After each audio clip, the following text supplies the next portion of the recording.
Thank you so much, everyone, for joining us for this session on the Anti-Racist Library. I'm really excited to be here, to be hosting this panel and to see you all here and to connect with you as an audience.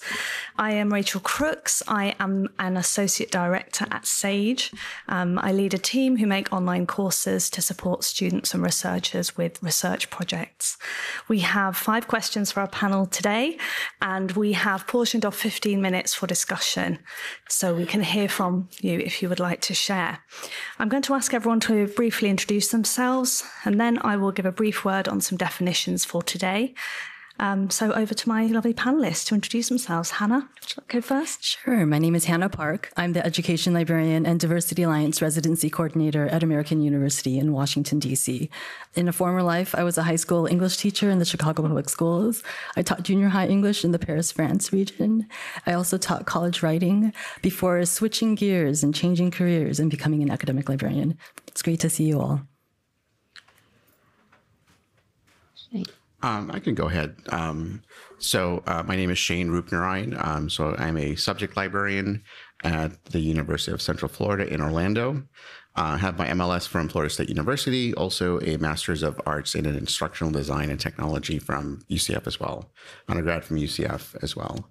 Prior to UCF, I was a librarian in the public library setting or at the Orlando Public Library, which is part of the Orange County Library System.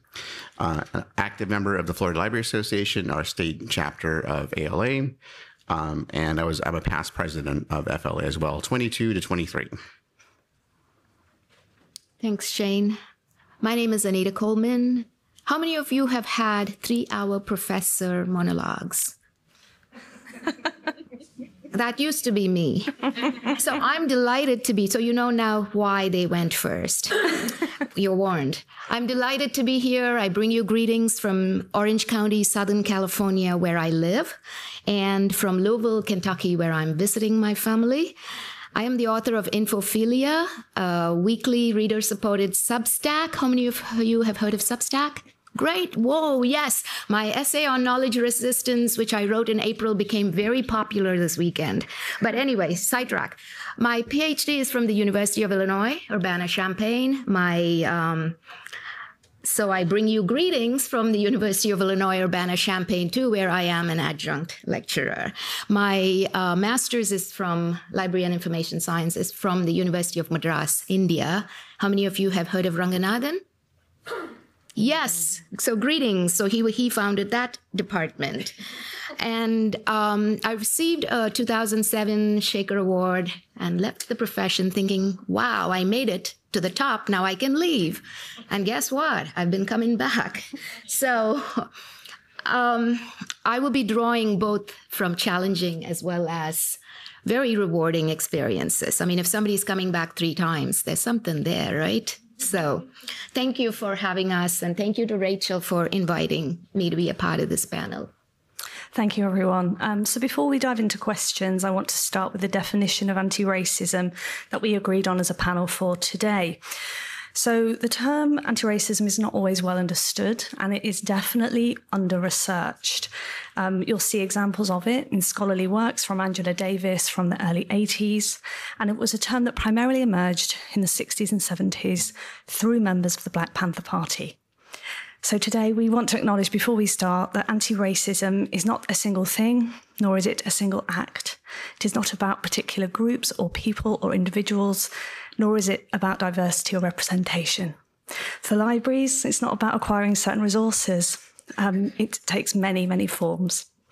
So to use an adapted definition from Anita, it is a focused and sustained action that involves a mix of people and groups who have the intention to change an institutional system, policy, practice or procedure which is oppressing those who are historically marginalised and underrepresented.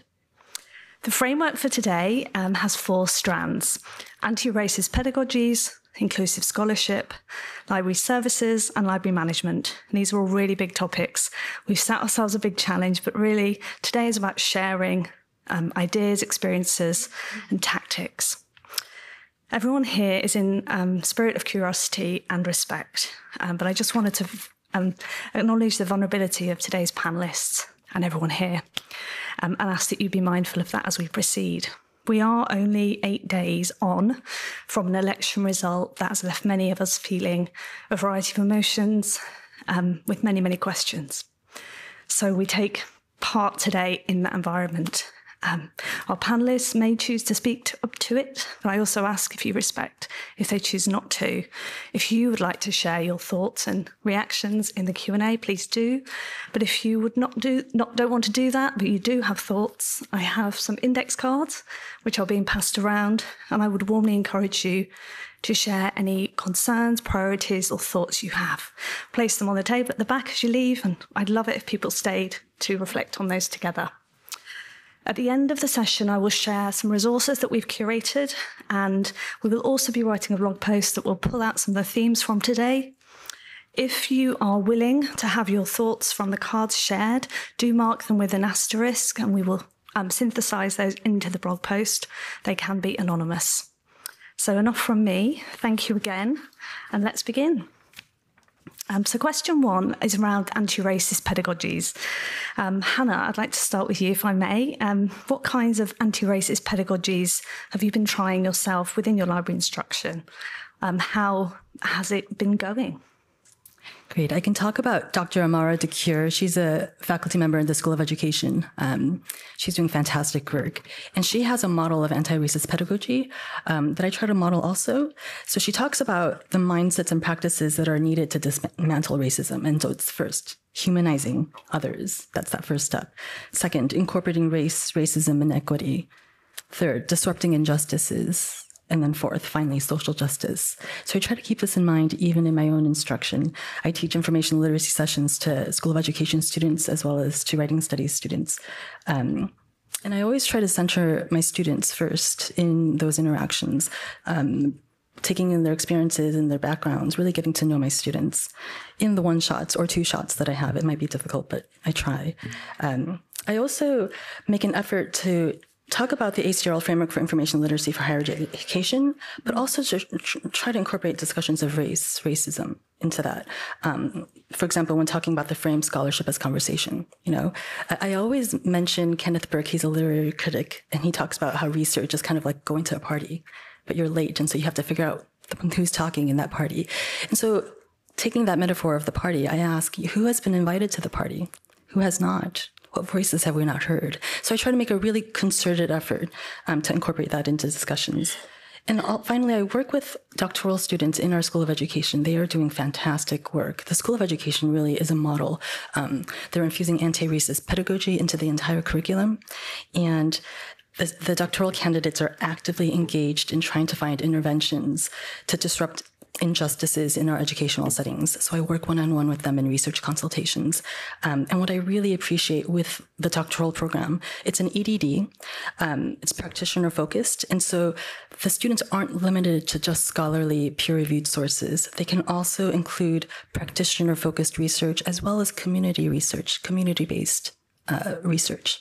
So those are just some ways that I've been incorporating anti-racist pedagogy.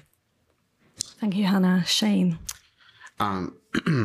So I have a very broad understanding of anti-racism and critical pedagogy.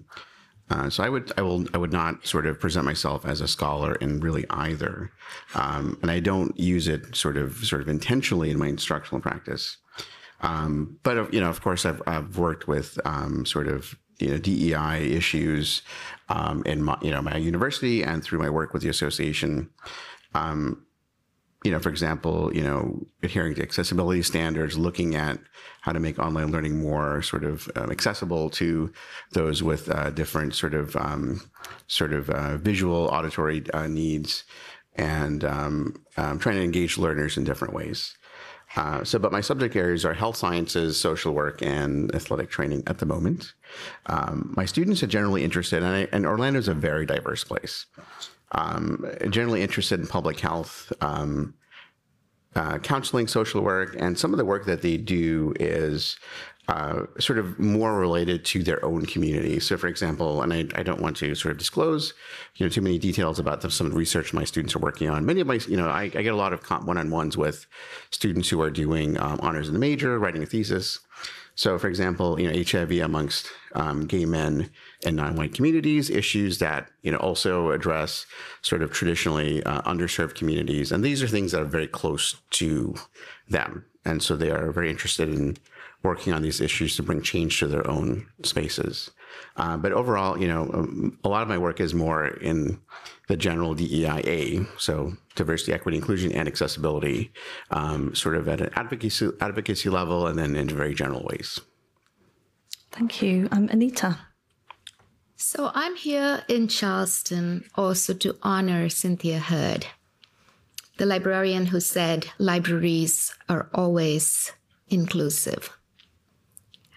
After she was tragically killed in the Charleston AME church shooting, I was inspired to take action. I mentioned I had left the field, and I was playing in the heady fields of being wife, mom, independent publisher, writing, the stories of, underserved people, pro bono, consulting kind of stuff, tech stuff. And this incident happened, and a lot of my family and friends, and one of the very close pastors I had, Shanetta Goodjoin, her bridesmaid, I'm getting emotional, so sorry. Her bridesmaid was Sharonda, one of the people who was killed. And in looking through that Charleston 9, Cynthia Hurd came up for me. And we did prayer vigils in Southern California, and in talking about it and stuff, I realized people didn't have the language of anti-racism. I started my professional life as a catalog librarian, and I knew anti-racism was a Library of Congress subject heading. And in looking for materials, I found no materials, or very little materials with anti-racism. Everything was more racism and race relations. And in talking to, when we did those prayer vigils, they had me talk once, and I started talking about how frustrated I was because there is this, anthropologically, there is no construct of race. It's a social science category that is constructed. Why were we still using it? And why was I racialized? I grew up in India without race. And so many people came after that to me to tell me about this racialization, this language I had raised. And so I created the digital library, started to create a thesaurus, brought people, did lots of workshops, and it morphed into what I call anti-racism information literacy. And I won't go into all of it, but those papers are part of the resources. And I want to come back to this. As librarians, publishers, and faculty, as information professionals, we know we've fallen short historically, correct? But we also tend, I think, to theorize information without always putting it into practice. We are able to divorce ourselves from that reality. Fostering inclusion, that's what Cynthia Hurd was all about, fostering inclusion. And as I walked that living memorial every day this week, Gaillard Center, and I saw the plaque with her name there, and it said she's God-fearing and compassionate. It came back to me. She always said libraries are always inclusive. How do we include people and not exclude? And so for me, it has been about humanizing the person in right front of me, the micro affirmations, calling people by name, Colleen, Hannah, Shane, appreciating. And so I think I would echo both of them, connecting with people as people first, humanizing, with resonating with their experiences, and also looking beyond race to address the power dynamics that harm all human flourishing and encourage genuine inclusion. Thank you so much, Anita. Let's talk now about inclusive scholarship. So we'll talk about services and policies as well, but if you don't mind, I'd first like to ask the panelists to share a little about their own experiences as scholars. What has your journey been like within the scholarly community? When has it been inclusive and when has it not? Shane, could I ask you to start us off? Of course. So I've worked in both academic libraries and then public libraries. I've done scholarship in both areas. And there were certainly times when I felt that the scholarship and the sort of community I was engaged in was inclusive, and then times when it was not. So I don't have any specific examples to share about my own scholarship, but I do have a very general concern for librarians of color who are engaged in scholarship. Sadly, I've seen more than a few leave librarianship, and not only for the reasons of scholarship, but for other reasons. But I would say that in the realm of scholarship, the work that they may engage with may not sort of fit into sort of more mainstream kinds of scholarship that others do, but their work is still nonetheless important, and hopefully to recognize that and to find ways to support it. Thank you. Anita. So I've worn many hats, it's clear, right? I started my journey as an academic librarian, library school faculty member, library director, and I'm driven by this passion, right, for information and library science. I experienced bias and left the field after winning Mover and Shaker Award. I was also, part of my journey has also been, or my upbringing has been all about grace. And so you forgive and move on, and you don't stay at it. And you take it as, what can I learn from this? And so, so there's unkind comments, all sorts of things I can talk about. And the literature is filled with microaggressions and hostile work environment and all that stuff. I'm not going to go there. What I'm going to focus on rather is like very concrete stuff, like in research and scholarship. I think the thing that hurt me the most was colleagues who would say, what a great idea. Or later on when I was trying to come back the second time at research, where I was always like one of two finalists, people would say, I've learned more from my interview with you than I have from schools or anywhere else, and yet I would not be offered the job. So back to research and scholarship, the unkindest cut of all is not being cited. Being invited, being given the impact that you then take or go beyond to publication is in peer review. The discursive violence in the peer review sometimes. But again, what's the affirmation there? What I've learned is, how do I make this a positive experience? And so how do we do? And we do that with, humor is one thing. There's just so much more that I could talk about. So let me just read something. So let's just say I encountered some interesting reactions, like abusive comments from competitive deans and jealous colleagues who must have thought I was trying to buy or win the coveted most underappreciated award. So that's one message I would carry. I mentioned, systems. And I think we need to throw this right out, because promotion and tenure is one of the most oppressive systems. You can make tenure, you can become tenured like I did, but you can still continue to experience hostility and invisibility in some ways, right? I think I should shut up now and let... Thank you, Anita. Hannah. I want to talk about, so we've talked a lot about the lack of inclusion in scholarship, and I want to kind of turn it around and share about my experiences of inclusive scholarship. So I started out in a PhD program in writing studies, and my PhD advisor was always so intentional. Even though I was a graduate student, she added me as an author on citations. She was so intentional in making sure that I was included. And that really impacted me. I saw what she was doing. And so kind of to counter these examples, I want to give you an example of inclusive scholarship. Great. Should we share that teaching story too? Yeah, so there was a time in teaching. Is this the time? Yes, now's the time. So we're confused because, sometimes we're just coming together to talk, and we want to be meaningful to you. We don't want to waste your time.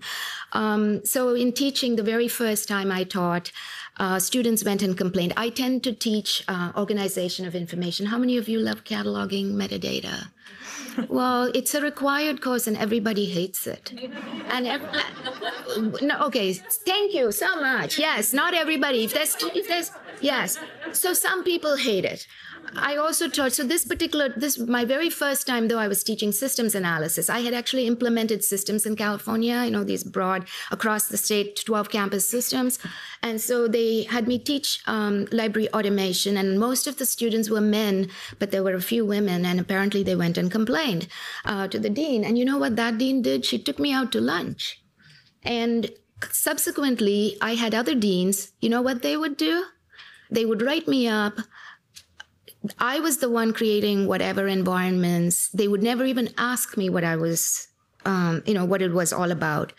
And so I think in teaching, we have to be sensitive to that, to both the feedback from the students as well as the peer feedback. And so I think I did a quick poll in Hoover, and I asked people, what is the most thing, or what are some of the things that you felt supported in work? And, you know, everybody, the biggest answer, I think, or the largest number was supportive leadership. That makes such a difference. So if you are managers or deans or people in positions of authority and, expertise or whatever, listen to, I think, all sides before making a judgment. Yeah, thank you. And that leads nicely into the next question, which is about what we should be doing to support librarians from underrepresented groups. What role does library management play here? Policies, systems, cultural norms that can be put in place. What tools should we be using? Shane, do you want to start us off? Well, that's a very complex question, but I think, so thinking about, in our preparation for this panel, the one story that I think about is that when I am from Trinidad. Hopefully some of you folks know where that is, in the Caribbean. So it is in the West Indies. It is a Caribbean country. It is a former British colony. Half of the Indians who were brought to the New World from India came after the end of slavery in the colonies. So my ancestors are from India, but my family's from Trinidad. So in Florida, when I became president, I was inducted, and opening my conference, these librarians came up to me who were also from the Caribbean. They were Guyanese and Trinidadian. One particular librarian who newly minted MLS said that she was very excited to see someone like her, and she knew that I was from Trinidad without any sort of hesitation, that she was very excited to see someone like me in the profession. And I don't hold myself up to be the example of librarianship, but I was a little taken aback.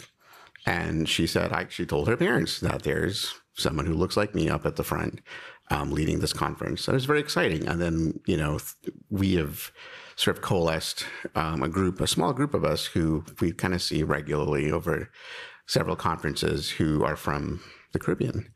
And I know that we talk about representation as sort of not the only thing, but it matters. And I think, there exists sort of these natural sort of affinities, communities really that can coalesce and move forward. And I think, of course, people of color in leadership matters. And I'll leave it at that. Thank you so much. Hannah, did you want to speak to this? Yeah, sure. I'm the coordinator of the Diversity Alliance residency program. So for those of you who don't know, residency programs are 1 to 3 year programs for early career librarians from underrepresented groups, just to get their foot in the door, to give them academic library experience. And so I am currently supervising 2 young early career librarians. And this is just one way to really target kind of diversify the profession and really give meaningful work experiences to those newly minted MLSs. Thank you. Anita? So very quickly, I'll just run through this list. One of the reasons I'm here is to support younger generation. I didn't want to speak up really about all of this, but I need to, because the younger generation need to have a different environment. And some may simply be unaware of these dynamics, so we talk about it. In peer review, I think we have to understand there is also intersectional dynamics. It's not just about, we are not just talking about like white people or white supremacy and all these different groups. We are talking about systems here that we have all absorbed and that are very invisible sometimes to us.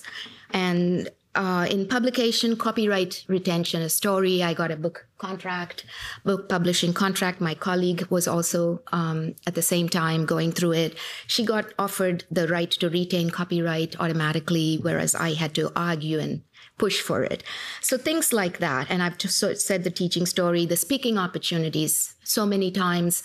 She should be a keynote speaker, will be there in the comments when I've done sessions or panels, and yet I've never once been invited to be a keynote speaker out in professional settings, in church settings, yes.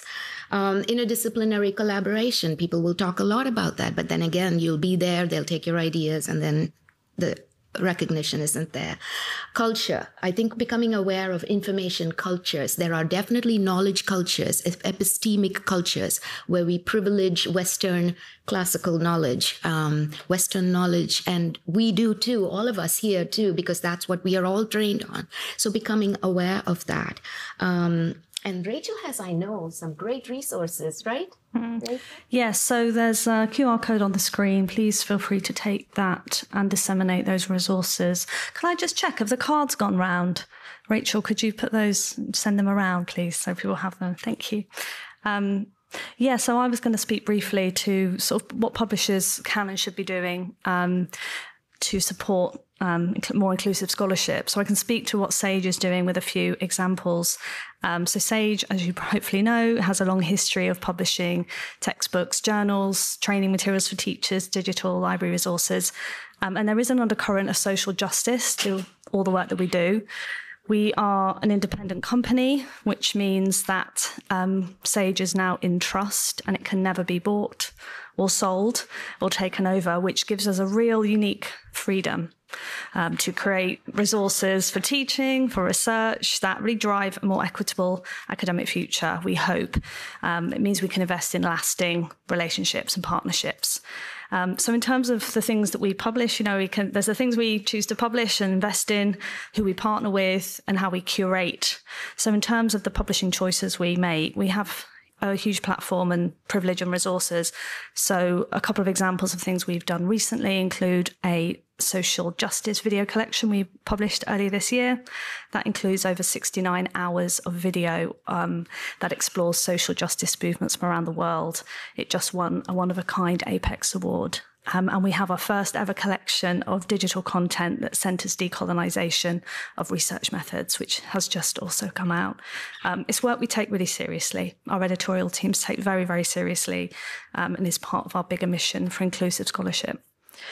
Partnerships are really crucial as well. We can't do this on our own. There are amazing companies and organisations out there doing this work already. So one partnership we have within the library community is with the Joint Council of Librarians of Colour. And in fact, it was how I met Anita. We put a call out through the JCLC for reviewers to become part of a panel I was putting together.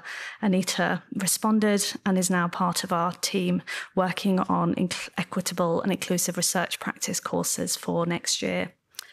The JCLC also, with them, we support library scholars going to library school, for the first time, who are from underrepresented groups. So we have several scholarships we run. And then another partnership that I learned about while doing this research for today was with another publisher called Universal Right Publications, which is a Black-owned social sciences publishing company. We've partnered with them for a number of years now, and it means we can give financial support, mentoring opportunities, and again, coming back to the idea of nurturing a more diverse scholarly voice and ensuring greater visibility for Black scholars. And then the final part, I think, is the curation. So how we put resources together, how we get them to people so they can be used. And it was to that end that I think it was in 2020 that we began making some of our resources available freely by creating microsites. on key themes and social issues. So we now have over 20 of these. You can access them through the link. We have one on structural racism and police violence. We have a site on legacies of colonialism and another one on banned books. So there's plenty of resources there that are there is no paywall. You can get access to all of those things. So please do use and disseminate those. So there's just a few examples of the kinds of things we've been doing, and that I think publishers, have a real responsibility to lean into. But back to the panel, we have, yes, yeah. I just want to tie back something back about how Rachel mentioned I came through JCLC. Yeah, JCLC. I actually didn't know about JCLIS because I had, this was my third time leaving, I'd gone off. And Clara Chu sent me. Clara is a Mortensen professor, one of the early people in multicultural and multilingualism literacy library services. I met her when I was teaching at UCLA, and Clara is now at Illinois. She sent me the information. That's how I came to SAGE. And so I share that story. I mentioned the Mover and Shaker Award. So like Hannah, there have been people who have stood up for me too. So it's not a story of just everything bad. It's when each of us can take an action. Kristen Eschenfelder was like me at that time. We were young scholars. Mariha Del Bello. Kristen is at Wisconsin-Madison still. Mariha is still at Rutgers. Paul Brackey is now dean at Wayne State. But Paul was just starting out, and he saw me running servers, open access servers in my office. I'm talking 2002. And he said, Anita, I can do this in the library. I'm going to be the systems librarian. You're a faculty. You shouldn't be running servers. Mm-hmm. And so that's the kind of thing people have stepped up to do for me too. So I wanted to acknowledge that. Thank you. Yeah, it really is the community, the network, the supporting and uplifting each other is crucial. So we've talked about structures that we think should be in place within libraries and academic institutions, but what about outside forces, state legislation, for example, that restrict what you can do? So Shane is based in Florida. And I would love to ask you to share a window into your world as a librarian working within the Floridian system. What has been happening for you and at your library in the last, I guess, 8 years? A lot has happened. Yeah, a lot has happened. So just to give a little bit of a background on the sort of state of affairs in Florida, and I would say generally, these are very unprecedented, very deliberate sort of areas of sort of focus from the state government, and not only in the legislature but also in the executive wing of the government as well. I can talk a little bit about that. So first of all, in 2023, that session that ended in 23, SB Florida Bill SB 266 was passed, and that was the bill that limited DEI activities at Florida's public colleges and universities. So that, that of course, it's a very confusing bill. It has a lot of, anti-DEI sentiment, specifically in the areas of programs, and I think student activities or campus-funded activities. There's some very specific language, and that kind of matters because it has very weaselly language in it.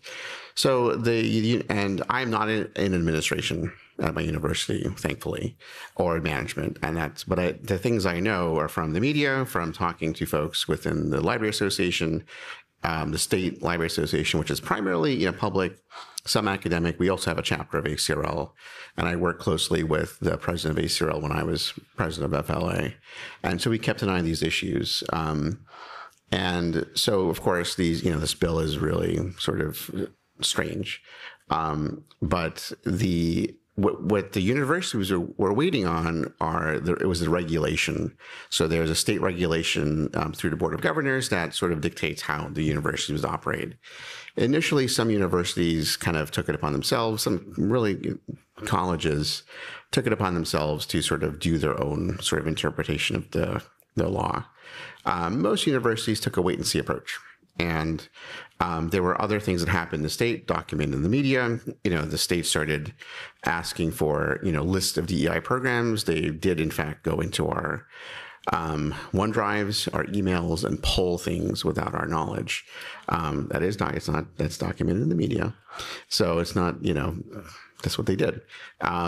And so they were finding lists of things, and it's really hard to search, through emails to find stuff. And also Florida has a very broad open records law, set of laws. So, there was lists compiled, but there was this unknown period until the regulation was passed. And there was significant opposition to the regulation from the public.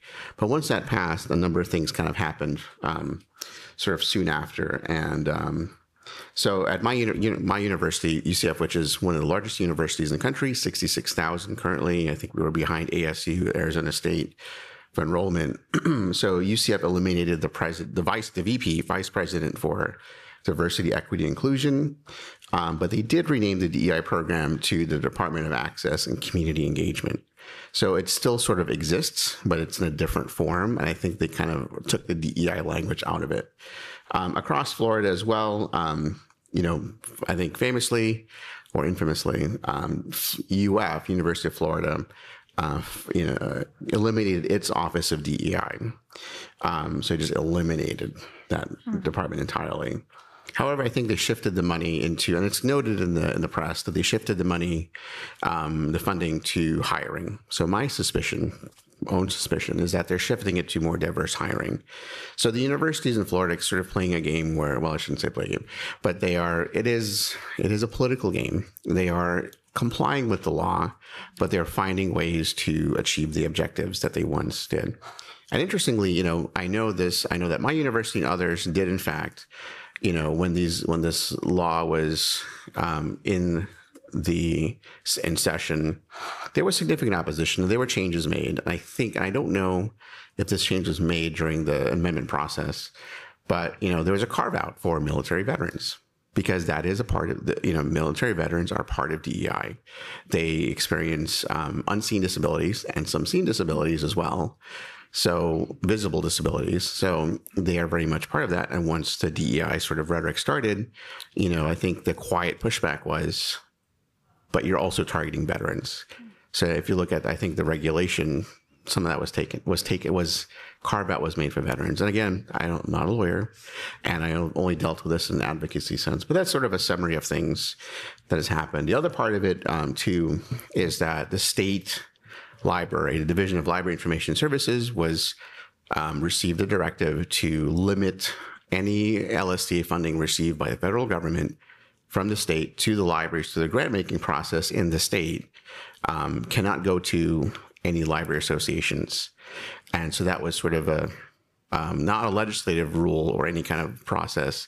It was tacked on. This year, it's a rule, and they've kind of tailored it a little bit. So that means, we rely on those funds to travel to ALA, to travel to go to state conferences. So our state conference there's a certain amount of funding prohibited from state funds cannot be used for that. So folks canceled their trips to ALA, canceled their trips to the state conference. There was a program organized by a national association, a division of ALA, that was canceled. So, there's a lot of that happening. And most of stuff is known. There's stuff that's not known, which I wouldn't share openly. So, but that's kind of what's happening. And what is it like? Well, DEI continues in different ways. These students are still there, and they're still, on our campus, and they are very much a part, of our primary mission and our focus of what we do. So, and I'll add that my university is an HSI, which is a Hispanic serving institution. That means we have more than 25% of students who identify with Hispanic heritage. Thank you, Shane. Thanks for sharing that. Now, Anita or Hannah, I know you're not at universities that have similar restrictions, but if you'd like to speak to it, please do. I could talk a little bit.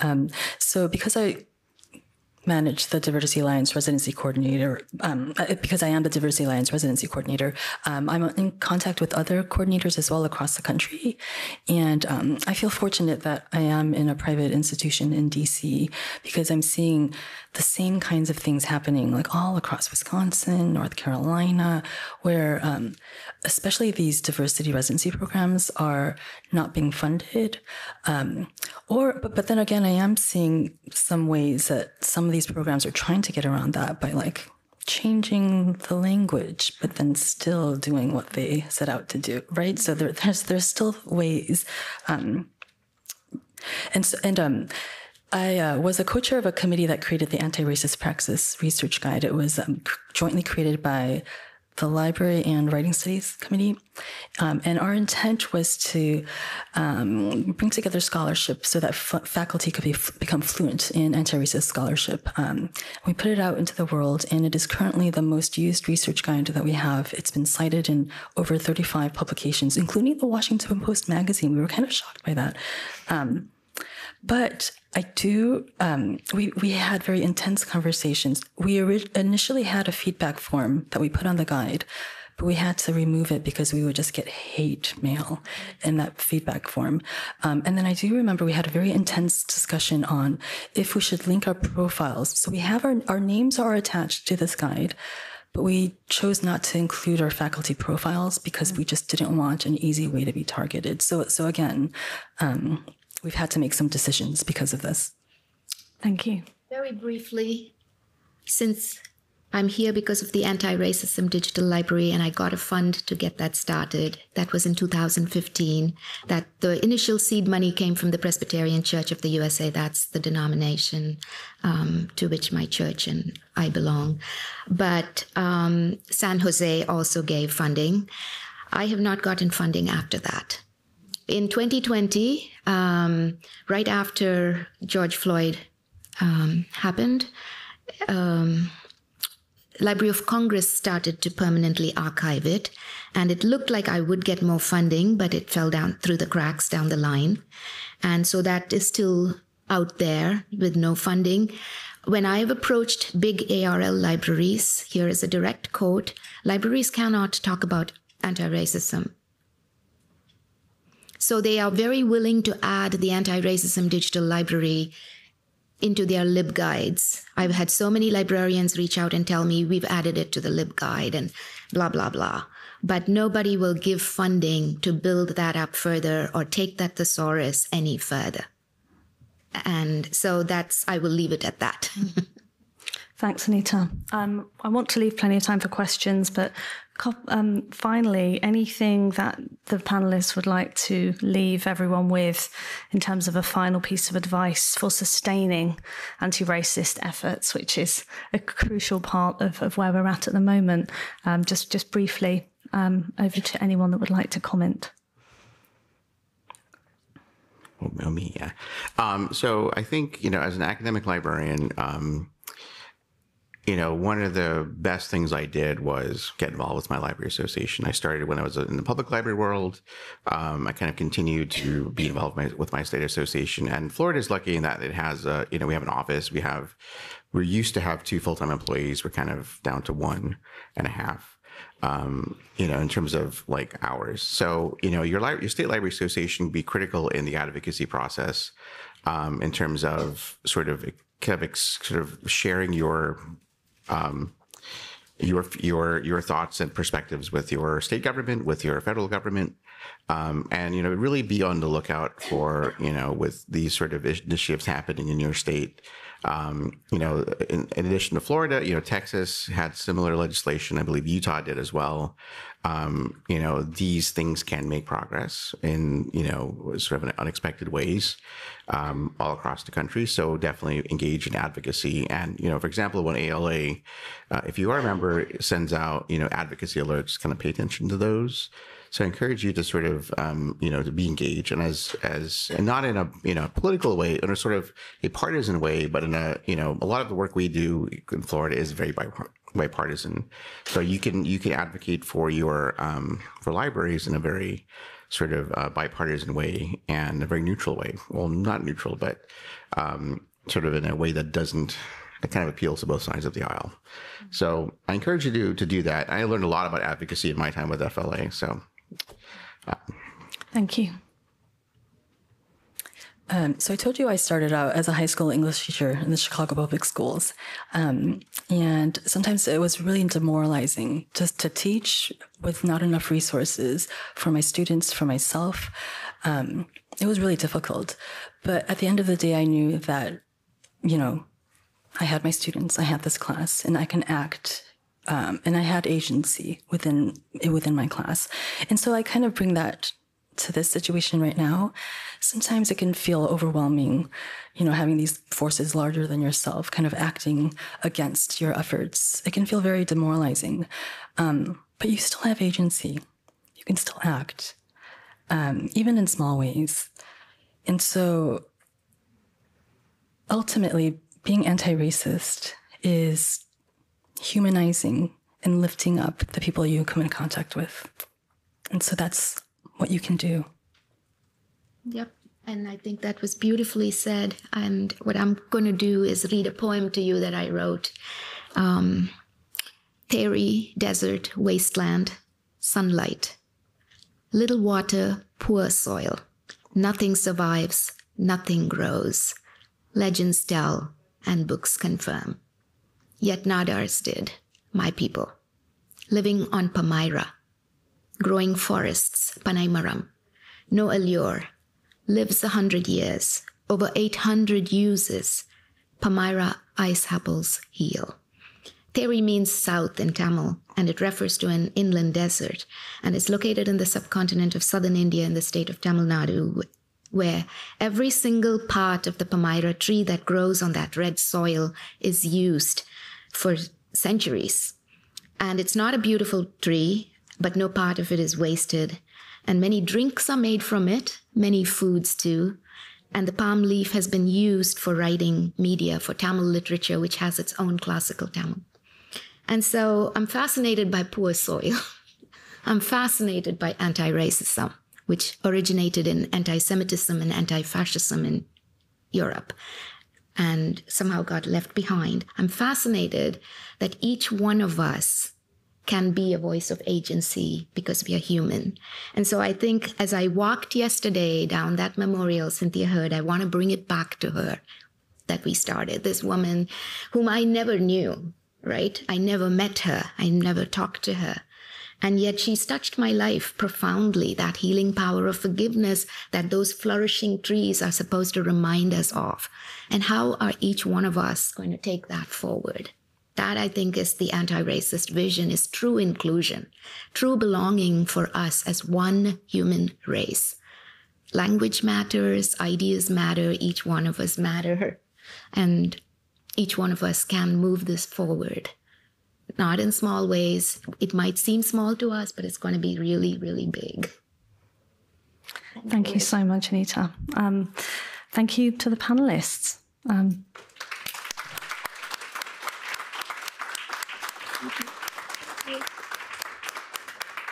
Right, we have a microphone. So if you have questions, things to add, we will come to you. I believe Rachel has it. So we have somebody's hand up here.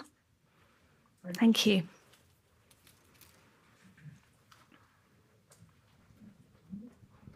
Karen Wyckoff, Ithaca College, and I just want to check in to see if you're aware of the work of Curtis Kendrick. Curtis Kendrick is recently retired from Binghamton University and is starting up an initiative to increase the number of BIPOC people in librarianship.